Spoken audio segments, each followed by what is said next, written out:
नमस्कार दोस्तों, secondary maths में आपका एक बार फिर से स्वागत है। तो आज की इस वीडियो में हम घातांक के नियमों के बारे में पढ़ने वाले हैं।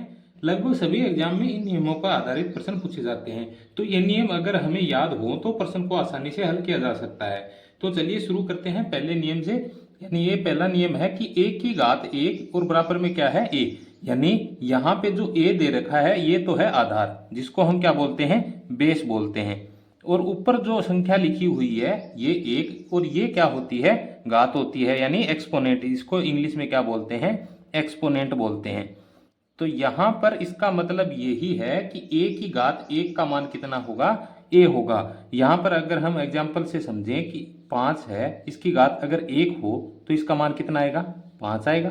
ठीक है, यानी a की घात 1 है तो उसका मान कितना आएगा, a आएगा। आगे 2 नंबर नियम है कि a की घात 0 है तो उसका मान कितना आएगा, 1 आएगा। तो कोई संख्या है, मान लो कि 5 एक संख्या है जिसकी घात हमें कितनी दे रखी है, 0 दे रखी है।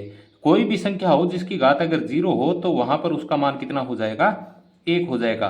तो ये मान 1 कैसे होगा, तो मान लो कि कोई संख्या है, ये 5 एक संख्या है, यहाँ पर इस 0 को हम 1 माइनस 1 लिख देंगे। ठीक है, यानी 0 को 1 माइनस 1 लिख दिया तो यहाँ पे 5 की घात 0 ही हुई। और इसको अगर हम अलग अलग करके लिखें तो यहाँ पे ये आएगा 5 की घात 1 और गुणा में होगा 5 की घात माइनस 1। और 5 की घात माइनस 1 है, ये बटा में आ जाएगी, जो आगे घातांक का नियम है उसमें पढ़ेंगे। तो ये बटा में आएगी, तो 5 की घात 1 तो 5 हो जाएगी, और 5 की घात माइनस 1 है, ये क्या हो जाएगी, बट्टा में आके प्लस 1 हो जाएगी। तो 5 की घात 1 यानी 5, और ये इससे कैंसिल होके इसका मान कितना आ जाएगा, 1 आ जाएगा। यानी कोई भी संख्या हो और उसकी घात अगर 0 दे रखी है तो उसका मान कितना आएगा, 1 आएगा। आगे तीसरा नियम है कि a की घात माइनस n बराबर 1 बटा n है। तो a की घात यानी एक संख्या है 5 और इसकी घात हमें माइनस 2 दे रखी है, तो इसका मान कितना आएगा, तो इसका मान आएगा 1 बटा में 5 की जो माइनस घात दे रखी है वो बटा में आके किस में हो जाएगी, प्लस में हो जाएगी। यानी माइनस की 2 किस में हो जाएगी, प्लस में। सेम टू सेम ऐसे ही मैंने इसमें बताया था आपको कि 5 की घात अगर माइनस 1 है तो वो बटा में आके प्लस में 1 हो जाएगी। तो ये नियम है, इस प्रकार काम करता है। आगे है 4 नंबर नियम है, a की घात m गुणा में दे रखा है a की घात n। यानी कि आधार यहाँ पर दोनों संख्याओं का समान है और बीच में लगा है गुणा का चिन्ह। तो यहाँ पर दो संख्याएं मान लेते हैं, एक तो संख्या है 5, बीच में मल्टीप्लाई का चिन्ह है, एक संख्या है 4। ठीक है, दो संख्या है और इनकी यहाँ पे आधार समान है, तो यहाँ पे 4 की जगह हम क्या लिखते हैं, 5। यानी दोनों संख्याओं का आधार समान है और घात है वो अलग अलग होंगी। तो यहाँ पे घात मान लो यहाँ पे 2 है और यहाँ पे 3 है, तो इसका मान हम कैसे निकालेंगे, तो आधार को लिखना है और घात को क्या कर देंगे, जोड़ देंगे। तो 2 + 3 कितनी हो जाएगी, 5 हो जाएगी। तो यहाँ पे 5 की घात कितनी आ जाएगी, 5 आ जाएगी। आगे 5 नंबर जो रूल है वो क्या कहता है कि a की घात m और उसकी घात हमें n दे रखी है। तो यहाँ पर a बराबर हम मान लेते हैं कि एक संख्या है 5, तो यहाँ पे आधार तो हो जाएगा 5 और उसकी घात हमें m दे रखी है, यानी ये 2 हो जाएगी। और इसके ऊपर भी एक घात और दे रखी है जो कि n है, यानी अलग अलग घात है, तो यहाँ पे मान लेते हैं कि ये 3 है।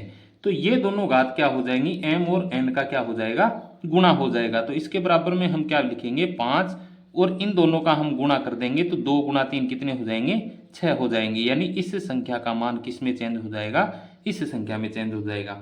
आगे है नेक्स्ट रूल है कि a की घात m गुणा में दे रखा है b की घात m। यानी यहाँ पर आधार चेंज हुआ है और घात क्या है, समान है।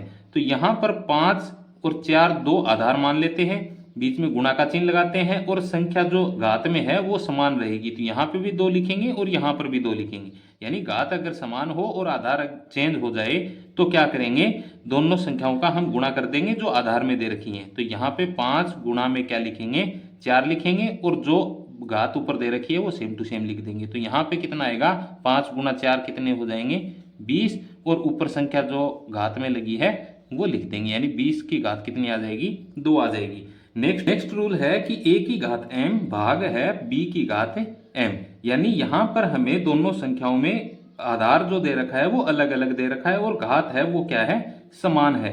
तो इसको हम इस रूप में लिख सकते हैं, जैसे कि मान लो कि एक संख्या है 5 और इसकी घात हमें दे रखी है 2, हमें भाग देना है किसका, 5 की घात, यहाँ पे दूसरा जो आधार है वो चेंज कर देंगे। तो यहाँ पे 6 की घात क्या लिख देंगे, 2 लिख देंगे। यानी दोनों की घात समान है। तो यहाँ पर हम क्या करेंगे, 5 और बटा में क्या लिखेंगे, 6, और इसकी क्या कर देंगे, स्क्वायर कर देंगे। तो इस संख्या को हम इस रूप में लिख सकते हैं और आगे हम सोल्व कर सकते हैं। तो ये कुछ नियम है जो इंपॉर्टेंट नियम है घातांक के नियम, इनको आप याद कर लेना। इससे आधारित क्वेश्चन आपको लगभग एग्जाम में पूछे जाते हैं। तो आई होप आपको ये कॉन्सेप्ट समझ में आ गया होगा। तो ऐसे ही हम नेक्स्ट वीडियो में मिलेंगे नए कॉन्सेप्ट के साथ। धन्यवाद।